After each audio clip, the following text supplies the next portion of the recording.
A graça e a paz, amados. Estamos aqui para trazer a primeira lição do primeiro trimestre de 2022. Então vamos estudar a revista de jovem, que vai tratar mais do Evangelho de São João, Jesus, o Filho de Deus. Nós vamos ver os sinais e ensino de Cristo no Evangelho de João. Vai ser bênção, tá? E fica conosco aí até o final. Estou feliz aí com a tua presença. Deus te abençoe. E nós vamos estudar algo muito importante. Hoje, a primeira lição é Conhecendo o Evangelho de João.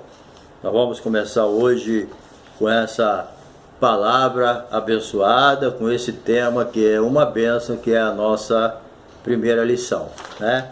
Nós temos aqui, nós vamos ver, né, que o Evangelho de João, ele é profundo, né? Muito bom o Evangelho de João para a edificação nossa, para aumentar a nossa fé, mas também para fortalecer. A fé vem pelo ouvir e ouvir a palavra de Deus. Nós pregamos o Evangelho e para a salvação, mas depois de salvo, precisamos ser discipulados para ser fortalecido e crescer na graça e no conhecimento do Senhor Jesus Cristo. E o Evangelho de João, ele faz isso com muita destreza, né? Então, na nossa introdução aqui, nós temos aqui algo muito importante, mas nós vamos começar primeiro lendo aqui o texto bíblico. O nosso texto bíblico, ele diz, é de João, capítulo 1, versículo de 1 a 5, verso 9 a 14. O nosso texto principal é o Evangelho de João 1,14.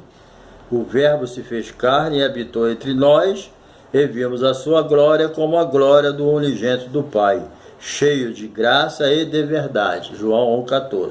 E o resumo da lição, a síntese dela, é o seguinte: o Evangelho de João é essencialmente cristológico e singular em relação aos demais evangelhos. E nós também não podia deixar passar em branco esse convite a você que está nos dando a honra da sua presença, a se inscrever em nosso canal, certo? Aí do lado direito do meu vídeo tem a palavra inscrever. Você tocou aí, você está inscrito no meu canal. Nos ajuda aí a continuar a divulgar a palavra de Deus, ok? E com certeza vai ser bênção. E também, se você gostar do vídeo, deixa o seu like, ok? E compartilhe com seus amigos, com seus grupos. E também não se esqueça de dar o seu toquinho no sininho para você receber as notificações de novos vídeos que nós vamos postando aí durante esse trimestre, ok? E também, eu não quero perder essa oportunidade, eu quero apresentar aqui a você alguns livros da nossa autoria, esses 4 livros aqui da nossa autoria, que para você que é jovem vai ser bênção. É para qualquer idade, serve para o cristão maduro, para o cristão novo convertido, não importa, esse livro vai ser bênção para qualquer idade, até para você que tem um profundo conhecimento da palavra. O primeiro aqui é O Cristão, a Igreja e o Mundo. Com certeza vai trazer uma edificação muito grande em cima desse tema. Nós temos outro aqui que é, da nossa autoria, Subindo os Degraus da Fé. Nesse livro aqui, tu aprende muita coisa importante para a sua fé, para você mantê-la, né?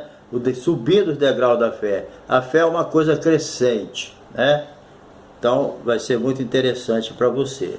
E também, penetrando nas profundezas do Espírito. Aqui você vai ter, lendo esse livro aqui, vai te ajudar a ter uma intimidade maior com o Espírito Santo.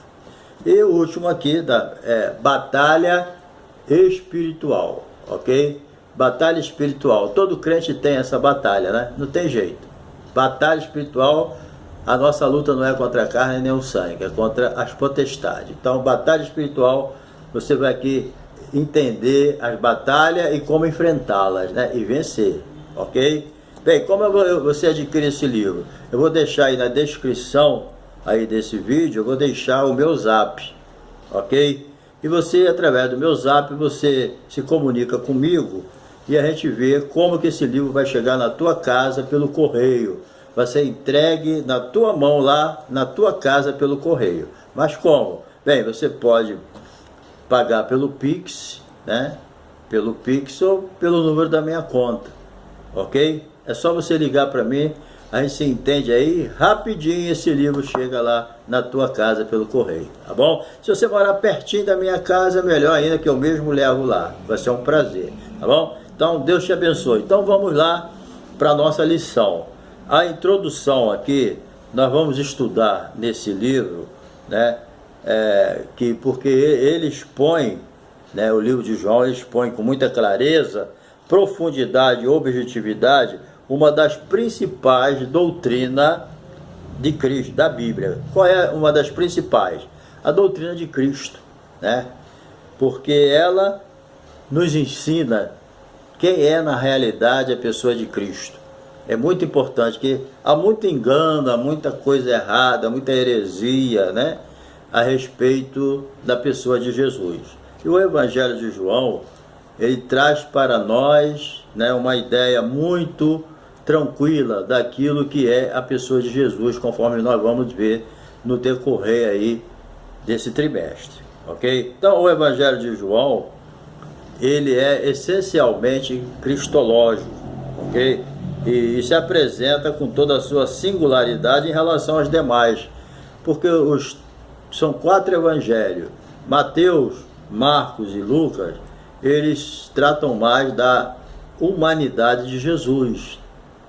Eles mostram ali, embora em muitas atitudes a gente vê a sua divindade, mas a finalidade aqui desses 3 evangelhos é mostrar mais a humanidade da pessoa de Jesus. E por isso que eles são chamados sinóticos, porque eles são muito parecidos, né? Já o Evangelho de João, ele já é diferente, ele enfatiza mais a divindade de Jesus. Tanto é que ele já começa dizendo que no princípio era o Verbo, e o Verbo estava com Deus, e o Verbo era Deus. Então ele já vem enfatizando já a divindade da pessoa de Jesus. Então, primeira parte aqui, o autor, época e propósito. Nós vamos ver aqui o discípulo amado. João, ele era filho de Zebedeu. Zebedeu era pai de Tiago, que era irmão de João. Então, o pai de João, dizem que era uma empresa de barco, né? Na verdade, os 2 filhos dele, Tiago e João, trabalhavam para Zebedeu, que era seu pai. Quando Jesus chamou eles largaram tudo, né, e vieram a seguir a Jesus, e nunca se arrependeram, com certeza, né? Então, ele nunca voltaram atrás. João, ele é chamado de o discípulo amado, entendeu?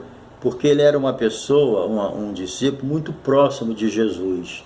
Era aquele que recostava a cabeça no peito de Jesus. Ele tinha o que ressalta João aqui, como discípulo, era a sua intimidade com Jesus. Não quer dizer que os outros não tinham, mas João era mais próximo. A intimidade com ele era muito grande, a sua intimidade com Jesus, entendeu? Então, João, ele teve o privilégio de ver Jesus na transfiguração. Sempre quando Jesus ia fazer algo assim, que precisava de pouca gente, mas com fé, levava Pedro, Tiago e João, como foi ressuscitar aquela menina. Então, eles eram bem mais próximos, e João mais próximo ainda de Jesus. Por isso que ele foi chamado de o apóstolo do amor, ok? E ele mesmo se apresenta como aquele discípulo a quem Jesus amava. Aqui está, quando Jesus estava morrendo na cruz, a mãe de Jesus estava ali presente, e ele olhou para Maria e disse: Maria, eis aí o teu filho. João, eis aí a tua mãe. Quer dizer, ali Jesus, né, passa a responsabilidade para João, da sua mãe, porque ele ia morrer. E veja que Jesus aqui, né, ao fazer isso, a Bíblia chama João de o discípulo a quem Jesus amava. Jesus não amava a todos?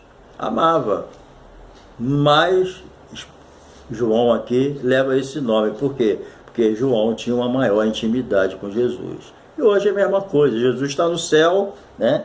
Mas ele mora em nosso coração. Então não vai me dizer que não existe aquele que tem uma comunhão mais íntima com Deus do que o outro. Tem pessoas que é salva, mas ele tem uma intimidade com Jesus muito superficial.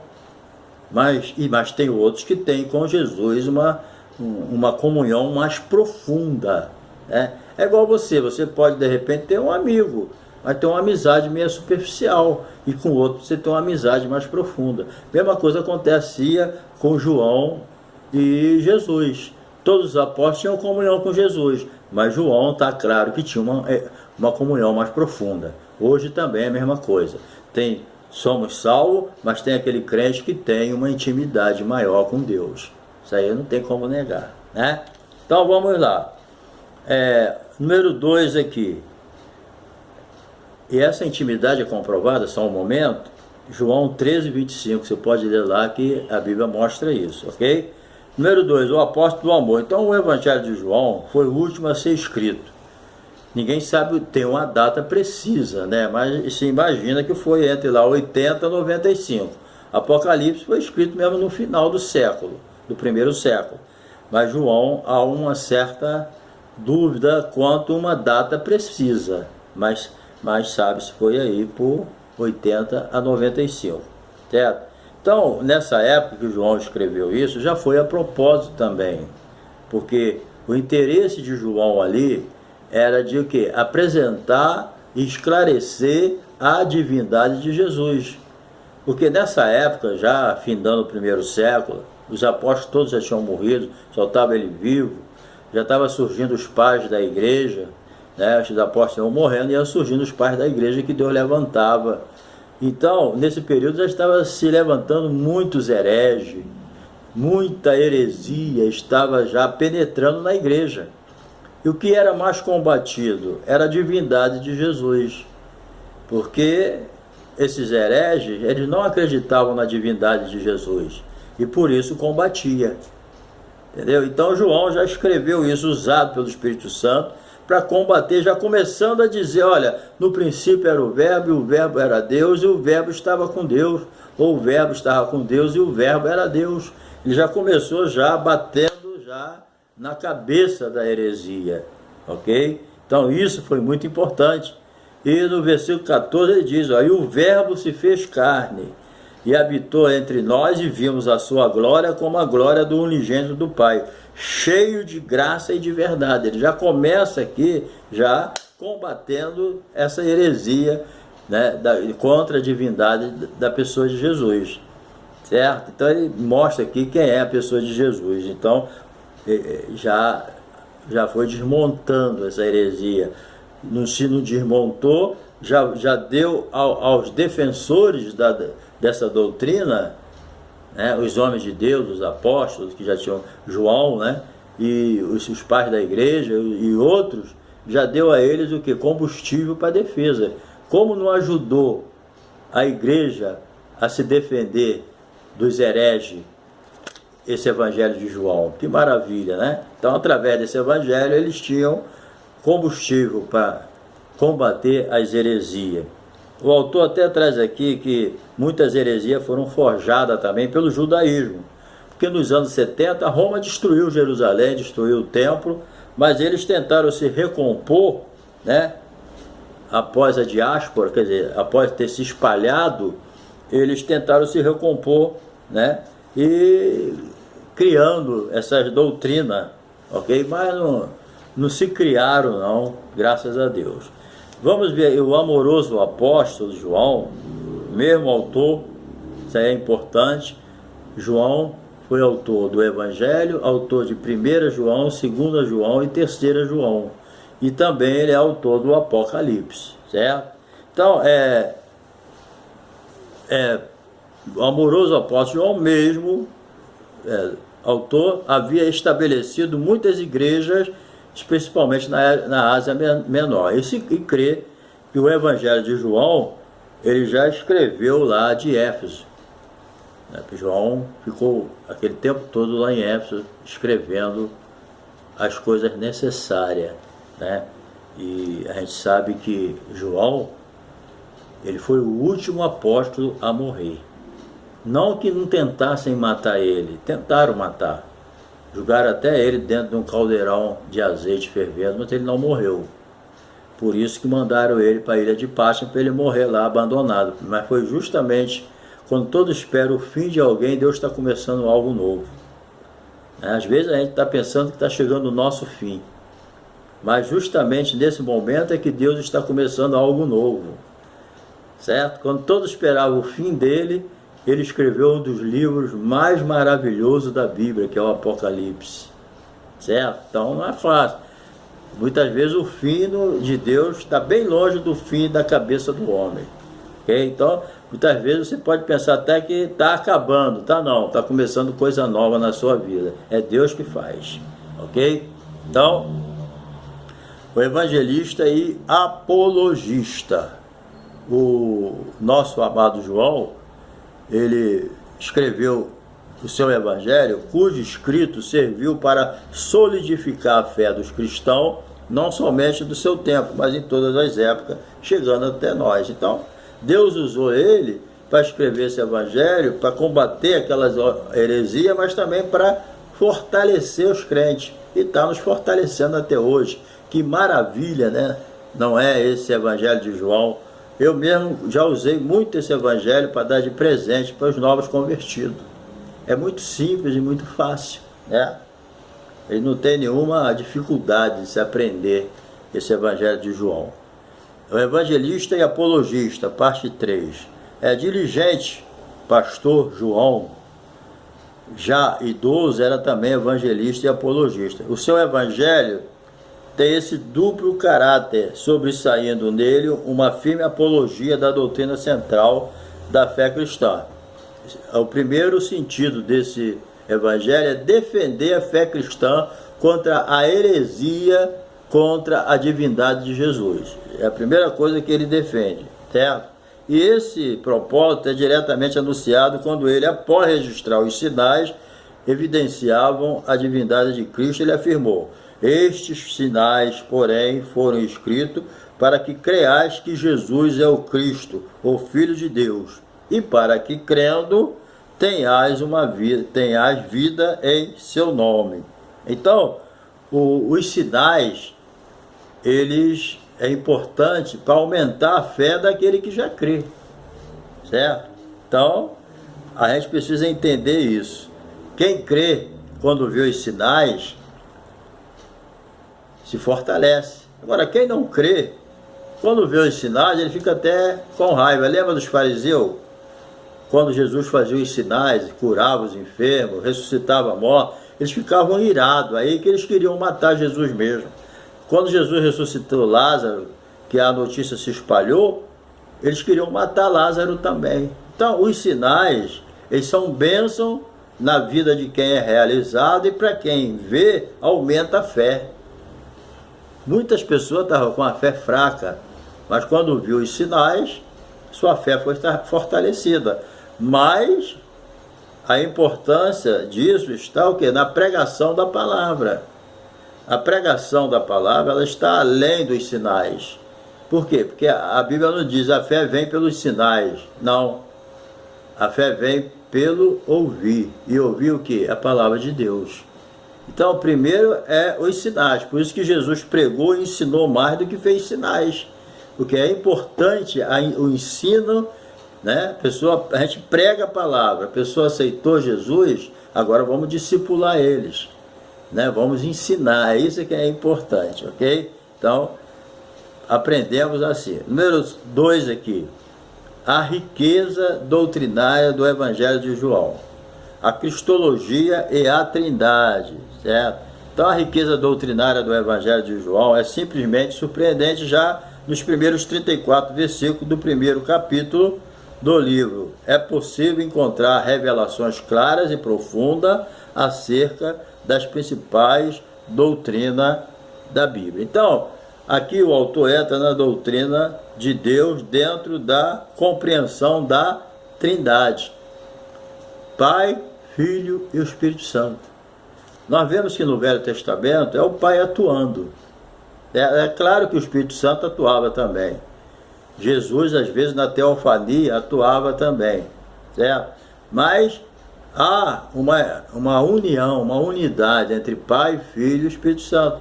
Mas eles têm o seu tempo. Por exemplo, no Velho Testamento, quem mais é citado? É o Pai, a obra é feita pelo Pai. Nos 4 evangelhos, a obra é feita por Jesus. A partir do Pentecostes, a obra é feita pelo Espírito Santo. Não é que os dois ficam, quando um está agindo, o outro está inativo. Não. Jesus falou, eu e o Pai somos um. Eles agem em harmonia. É tremenda a harmonia que existe entre Pai, Filho e Espírito Santo. Entendeu? Então, assim como no Velho Testamento o Pai agiu, nos Evangelhos Jesus agiu, e hoje, a partir do Pentecostes, é o Espírito Santo que está agindo. Jesus mesmo disse, quando ele vier, ele vos ensinará, ele guiará. Então a obra agora é com o Espírito Santo. Você vê no livro de Atos como o Espírito Santo atuava, certo? Então isso aí não enfraquece em nada, certo? Não descarta um, não, de jeito nenhum. Quando Jesus estava atuando nos Evangelhos, conforme está nos Evangelhos, não quer dizer que o Pai e o Espírito Santo estavam descartados. Não, o Pai estava presente, mas a obra estava sendo feita por Jesus, certo? Você não vê que no batismo de João o Pai falou, esse é meu Filho amado em quem eu me alegro? E o Espírito Santo no impulso desceu sobre Jesus, entrou na vida dele e depois nos levou ele ao deserto para ser tentado. E ele mesmo disse que fazia milagre pelo poder do Espírito Santo. Então a gente vê que não há essa questão de quando um está agindo, o outro é descartado. Então é Pai, Filho e Espírito Santo. Eles trabalham em harmonia. Então, isso aí que a gente tem que entender. Então, depois de falar do Filho como verbo que sempre esteve com o Pai, João apresenta o Espírito Santo, aquele que o outro, João, o Batista, viu descer sobre ele como uma pomba e repousar sobre ele. Então, hoje nós vivemos na dispensação do Espírito Santo, é ele que convence o homem do pecado, da justiça e do juízo. A obra está na mão do Espírito Santo. Então, Cristo aqui, ele não é aí um mero... Durante todo esse tempo, ele não foi assim um mero assistente do Pai. Ele trabalhou junto com o Pai. No princípio era o verbo. Né? Moisés escreveu lá no livro de Gênesis, no princípio criou Deus os céus e a terra, e no princípio era o verbo. Isso aí não era lá na eternidade, porque a eternidade não tem princípio. O princípio começou ali em Gênesis, mas não tinha princípio. Eternidade não tem princípio. Então, Jesus já estava presente ali, quando Deus falou, façamos o homem, o Pai falou, façamos. Então, com façamos, está no plural, é o Pai, é o Filho e é o Espírito Santo. O homem é a nossa imagem e a nossa semelhança, ok? Então, é isso aí que nós aprendemos. 2 aqui, Cristo, o Deus Criador. Não quer dizer que Jesus é o Pai e que Jesus é o Espírito Santo. Não, Jesus, ele é divino, é Deus, mas é a segunda pessoa da Trindade. Ele não é o Pai. Certo? Jesus, ele é divino, ele é Deus, mas não é o Pai, ele é o Filho. Então tem que saber fazer essa diferença. Jesus é Deus, então ele é o Pai? Não, ele é Filho. Então é Pai, Filho e Espírito Santo. Jesus falou, ide por todo mundo e pregai o Evangelho a toda criatura, né? Batizando em nome do Pai, do Filho e do Espírito Santo. O apóstolo Paulo escreveu, a graça do nosso Senhor Jesus Cristo, o amor de Deus e a comunhão do Espírito Santo sejam com todos nós. Então, tem essa diferença, ok? A personalidade do Pai, do Filho e do Espírito Santo. Entendeu isso? Pronto, não tem confusão. Então, Jesus, ele tem esses atributos, né? João não apenas refere a Cristo como um ser divino, mas apresenta desde logo os seus principais atributos, como no Evangelho de João você vê isso, onipotência, onipresença, onisciência, certo? Tudo isso aí, no princípio era o verbo, e o verbo estava com Deus e o verbo era Deus. Então o que não falta aqui são esses atributos que é inerente à pessoa de Deus, certo? Ele não pode transmitir isso para ninguém, o poder, esse poder aqui, onipresença, onipotência e onisciência. Bem, então quando houve esse princípio, isso foi revelado a Moisés, como nós vimos. Então vamos aqui, que Paulo afirma, lá em Colossenses 1,17, que Cristo é antes de todas as coisas, e todas as coisas subsistem por Ele. Está sacramentado, Colossenses 1,17. Número 3 aqui, vamos ver aqui, Cristo no Antigo Testamento. Então o discípulo amado também sintetizou um versículo apenas, a livre permanência e agência do Cristo desde o Éden e no Antigo Testamento até a sua encarnação, quando diz, nele estava a vida e a vida era a luz dos homens. Isso aí está formalizado. Nele estava a vida e a vida era a luz dos homens. Isso sempre existiu. Toda luz que existe, ela vem de Cristo. Ele mesmo se declarou, eu sou a luz do mundo. Quem me segue não andará em trevas. Entendeu? É isso aí que é ensinado no Evangelho de João. Ok? Então, isso que é importante. Cristo, portanto, não foi assim, como nós já falamos, né? Um mero assistente junto ao Pai, desde Adão, certo? Seja de forma teofânica, seja através de tipo, o Deus Filho sempre esteve presente na antiga aliança, aguardando o tempo em que haveria de se manifestar encarnado. Jesus voluntariamente sabia que brevemente ele ia assumir uma forma humana, sem perder a sua divindade. É aquela união hipostática, né? Que a teologia chama de união hipostática. Então, alguns pensam, quando Jesus na terra operava milagre, era o Jesus Deus. Quando Jesus estava dormindo, era o Jesus homem. Não, isso não existe. Não existe dois Jesus. Existe um Jesus só, através da união hipostática, ou seja, a união humana com a divina. Então, é um Jesus só, uma personalidade só, com duas naturezas, a humana e a divina. Agora, como funciona isso, a gente não sabe. Mas eu sei que Jesus é um só, com duas naturezas, humana e divina. O apóstolo Paulo escreveu, né? Grande é o mistério da piedade, aquele que foi manifestado na carne. Então, ele está falando o quê? Que a encarnação de Jesus é um mistério.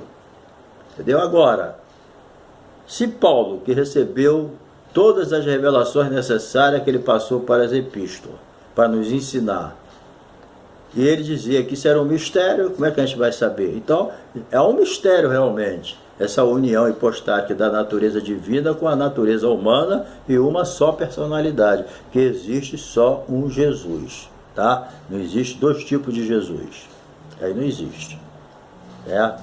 Bem, a cristologia, sinais, sermões e declarações. Vamos ver aqui, número 1.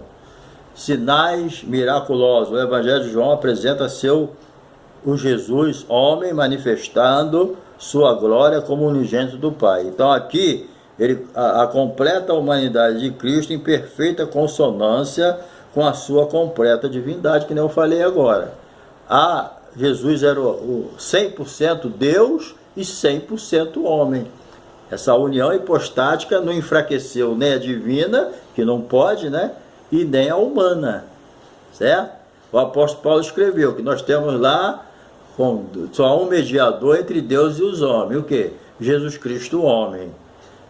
Ok? Por isso que a gente não pode interpretar texto isolado. Alguém lê isso aqui, Jesus é homem. Ele é homem, mas ele também é divino. No princípio era o verbo, e o verbo estava com Deus, e o verbo era Deus. Então, por isso que não se interpreta texto isolado. Aí é pretexto, ok? A própria Bíblia interpreta a Bíblia. Então, muito cuidado com interpretações de textos isolados, que pode levar você a uma heresia. Ok? A mesma Bíblia diz que Jesus é homem, ela diz que Jesus é divino. Então, é um Jesus e uma natureza só. É um Jesus só e duas naturezas. Ok? Isso aí é muito importante. Ok? Bem, ao realizar inúmeros sinais, tais sinais que Jesus realizava, primeiro, todos os sinais que Jesus realizava era por amor. Ele amava a pessoa, ele curava as pessoas porque amava. Jesus não curava ninguém para se engrandecer. Mas lógico que operando os seus sinais, ele testificava para o povo quem era ele. Isso aí não tem dúvida. Mas você vê que Jesus amava as pessoas, ele curava pelo amor que ele tinha às pessoas. Agora, lógico, que testificava a sua divindade também. Ok? Então, ele, ao realizar esses milagres, tais sinais tinham como finalidade demonstrar que ele era o Pai são um, certo? Sem prejuízo algum da sua completa sujeição ao Pai, através da encarnação, para cumprir toda a obra da redenção. Então Jesus, ao realizar os milagres, ele mostrava o quê? O seu poder junto com o Pai. Mas ao mesmo tempo ele mantinha esse poder sujeito ao Pai. Jesus nunca teve vergonha de dizer o Pai é maior do que eu. Por quê? Porque naquele momento ele era o Messias que se humanizou, o ungido de Deus. Ele nunca teve dificuldade para apresentar isso, entendeu? Então, os milagres de Jesus que ele fez aumentou que a fé daqueles que já acreditavam, mas precisavam ter a sua fé fortalecida. Vou repetir o que eu disse. Os milagres, a fé vem pelo ouvir, a fé não vem por milagre. Mas para quem tem fé, o milagre vai fortalecer a tua fé. Entendeu? Vai mostrar a divindade de Jesus, o poder de Deus. Você vai ver a realidade das coisas acontecendo. Entendeu? Número 2 aqui, sermões cristológicos. É muito importante considerar como as Escrituras valorizam a exposição das doutrinas. Certo? Os sinais são importantes, mas não são suficientes. Vou repetir o que nós falamos. As multidões precisavam não apenas crer no Messias, como Deus capaz de realizar milagres, mas como necessário e suficiente Salvador e Senhor. Então, não adiantava você crer que Jesus era divino, que ele tinha poder para curar, para fazer o sinal que ele quisesse, mas se você não cresce nele como Salvador. Quantas pessoas buscam um milagre, depois do milagre sai fora, não quer saber de Jesus? Ganhou a cura física, mas perdeu a cura espiritual para ser salvo. Entendeu? Então a vontade de Deus é que as pessoas creiam na palavra e sejam salvas. Para isso que Jesus morreu. Não adianta eu crer no milagre, receber o milagre e não querer aceitar Jesus como meu Salvador. Hoje tem que crer em Jesus como seu Salvador. É isso que importa. Vamos falar dos milagres? Vamos. O milagre é bênção na vida das pessoas. Tem pessoas que já vi pessoas sofrendo os horrores com câncer. Foram curadas, hoje estão felizes da vida e servindo a Jesus. Mas muitos ficam curados e vão para o mundo, não quer saber mais, já foi abençoado. Mas isso aí é um problema da pessoa com Deus. Né? Então é importante ver isso. Nós temos que ter Jesus acima de tudo como nosso Salvador. Isso tudo é muito claro. Quando Nicodemo veio dizendo para Jesus que ninguém podia fazer aqueles sinais se Deus não fosse com ele, Jesus não se envaideceu com isso. Jesus já entrou logo no que ele precisava. De quê? De nascer de novo para ser salvo. Alguém pode estranhar, mas ele veio elogiando Jesus, de mestre, ninguém pode fazer esses sinais, eu sei que tu é mestre em Israel, se Deus não for contigo. Jesus nem ligou para isso. Jesus olhou para ele e viu nele uma necessidade de salvação e já apresentou a doutrina do novo nascimento. Ali começa a doutrina do novo nascimento. Jesus falou, Nicodemo, tudo bem, mas se você não nascer de novo, você não pode entrar no reino dos céus. E depois Paulo enfatizou isso, tratando da regeneração, dizendo que se alguém está em Cristo, nova criatura é, as coisas velhas já passaram, tudo se fez novo. Então é isso que Deus quer. Então Jesus, ele já mostrou isso. Nicodemo, o mais importante para você é ser salvo. Ninguém pode entrar no reino de Deus se não nascer de novo, se não for uma nova criatura em Cristo Jesus, se não passar pela obra da regeneração. Pronto. É isso que Jesus quis dizer para Nicodemo, certo? Então a mesma revelação do aspecto salvífico do seu ministério ele apresentaria no sermão pregado à mulher samaritana. Ele falou ali do Espírito Santo, a forma de adorar a Deus, mas o que Jesus estava mais preocupado era com a salvação da mulher samaritana, que depois de salva, de aceitar o que Jesus disse, ela ainda foi fazer o papel de uma missionária e foi anunciar sobre a pessoa de Jesus. E ali toda aquela cidade ali aceitou Jesus, aceitou a palavra dele, né? Então é preciso pregar o Evangelho. Jesus, ele não perdia a oportunidade de pregar o Evangelho. A fé vem pelo ouvir e ouvir a palavra de Deus. Encerrando aqui as declarações divinas. 3. Além dos sinais, dos sermões, o Evangelho de João traz 7 declarações a respeito de Jesus. Só Jesus podia falar essas palavras. Homem nenhum pode falar o que Jesus falou aqui, que eu vou ler aqui. Certo? Olha, Jesus falou, eu sou. Foi o que Deus falou para Moisés, quando Moisés falou, eu vou dizer o que para o faraó? Diz que eu sou. Pronto. Aliás, dizem, né, a tradição, que no tempo de Jesus ninguém podia falar a palavra eu sou. Ah, você é um carpinteiro? É, então eu falava, eu carpinteiro, eu não podia falar eu sou, só Deus é que podia falar eu sou. Por isso quando Jesus falou, antes que Abraão existisse eu sou, pegaram em pedra para apedrejar Jesus, porque achavam que ele estava blasfemando, falando eu sou, se colocando no lugar de Deus. Mas ele é mesmo, né? Não é o Pai, mas é divino também. Certo? Então, vamos ver aqui. Em João, esse Deus único e eterno, ele diz, ó, eu sou o pão da vida. Só ele que podia dizer isso. Eu sou a luz do mundo. Eu sou a porta. Eu sou o bom pastor. Eu sou a ressurreição e a vida. Querido, quem poderia dizer? Só Jesus, né? Então, ele é o único que podia dizer, eu sou o caminho, a verdade e a vida. Ninguém vem ao Pai senão por mim. A Bíblia não precisava nem falar da divindade de Jesus. Só em ele falar essas palavras que ninguém pode falar, já está sacramentado já a divindade dele para o nosso conhecimento, ok? Então, querido, Deus te abençoe, que você possa guardar essa lição no seu coração e ver que vale a pena você ler os Evangelhos de João várias vezes, tá bom? Aqui foi só um resumozinho para não passar em branco, mas você tem a oportunidade de ler o Evangelho de João. E até a próxima lição. Deus te abençoe. E não se esqueça de dar um toquinho no sininho aí do lado direito desse vídeo. Dá um toquinho aí na palavra inscrever, se inscreve e continua nos ajudando aí a divulgar a palavra de Deus, tá bom?